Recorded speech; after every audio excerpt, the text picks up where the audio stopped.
Medicare is run by the Centers for Medicare and Medicaid Services, or CMS, which is part of the federal government. To understand Medicare coverage is to understand the 4 parts of Medicare: A, B, C, and D. Part A is hospital coverage and helps cover inpatient care at a hospital as well as care at skilled nursing facilities or hospice or in some cases home health care. Part B is medical coverage for inpatient and outpatient provider expenses, things like doctor visits, preventive care, x-rays, blood work, and medical equipment.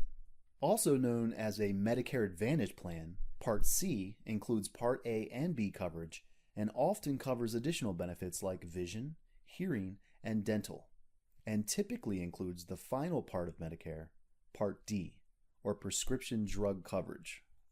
Part D, like Part C, is not offered directly by the federal government and is instead offered through private healthcare companies. Okay, so we've covered the parts of Medicare, but how do they affect Medicare beneficiaries?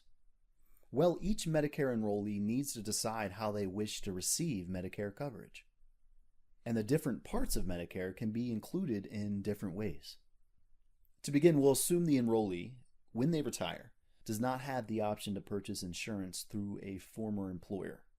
So in this case, the enrollee needs to make their Medicare choices on their own, and there are basically 3 approaches available. First, there's Part A and B, which is sometimes called Original Medicare. Most people eligible for Medicare enroll in Part A hospital coverage and choose to enroll in Part B medical coverage for a small monthly premium. Original Medicare can leave members with out-of-pocket expenses in the form of deductibles and coinsurance. This coverage is provided by the federal government. The option to add separate Part D prescription drug coverage from a private insurer is also available. The second option is similar to Original Medicare coverage, however includes something we haven't yet discussed, a Medicare Supplement plan.